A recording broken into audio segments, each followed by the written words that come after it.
Banque Populaire Gestion Privée, votre expert en stratégie patrimoniale, vous présente le Zoom Echo. Avec vous, Axel de Tarlet, on va donc venir sur cette affaire de ce trader français à Londres qui aurait acquis des positions portant sur 100 milliards de dollars. Pour l'instant, Axel, on ne parle pas de fraude, mais cela pose la question du contrôle des marchés financiers. Oui, 100 milliards de dollars, pour se faire une idée, c'est le PIB de la Bulgarie. Donc la question, c'est comment un trader seul dans une salle de marché, comment peut-il prendre des positions comparables à l'économie d'un pays? Alors en l'occurrence, ce trader, c'est un Français, Bruno Michel Ixil. Il travaillait auparavant à Paris pour la banque française Natixis et on l'appelle aujourd'hui la baleine de Londres à cause de ses positions énormes sur les marchés. Et on note au passage que les Français sont souvent à l'honneur en matière de trader fou. Il y a eu Jérôme Kerviel, bien évidemment, mais plus récemment, il y a également eu Fabrice Tour, souvenez-vous, le Fabulous Fab de Goldman Sachs.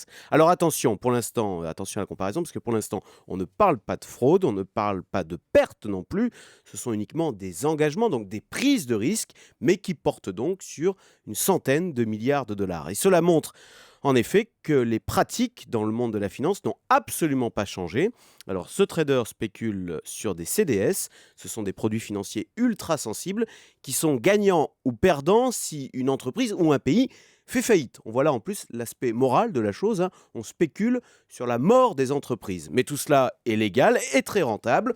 Selon le Wall Street Journal qui relate cette histoire, ce trader français a fait gagner 100 millions de dollars par an à son employeur, à sa banque. Et tout est comme ça d'ailleurs. On apprend que le patron de ce trader a gagné l'an dernier 14 millions de dollars. Alors tout cela, évidemment, en pleine crise, ne peut qu'accentuer le ressentiment envers les banques accusées de ne pas prêter aux PME. Mais en revanche, on voit qu'à Londres, elles spéculent massivement avec l'argent du contribuable.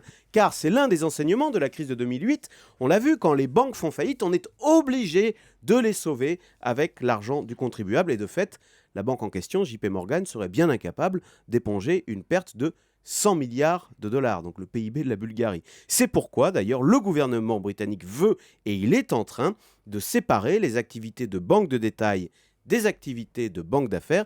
Alors certes, dans la pratique, c'est très compliqué de découper une banque en deux, mais en Grande-Bretagne, le contribuable, le client lambda, ne veut plus cautionner, ne veut plus financer cette banque casino. Le chiffre du jour, 8,6 milliards d'euros. Le déficit de l'assurance maladie a été ramené à 8,6 milliards d'euros en 2011. C'était 11 milliards et demi un an plus tôt. Et puis votre coup de chapeau. Le gouvernement grec a édité un guide des bonnes manières pour les fonctionnaires. Donc ceux-ci sont appelés désormais à vouvoyer les usagers, à ne pas fumer devant eux, à ne pas écouter de la musique. Et puis au guichet dans les centres administratifs sont désormais interdits les panneaux « Ici, on ne donne pas d'informations » qui accueillaient souvent les usagers. En tout cas, on vous remercie, Axel de Tarlet. Ici, on donne des informations. C'était le Zoom Echo avec Banque Populaire Gestion Privée, votre expert en stratégie patrimoniale.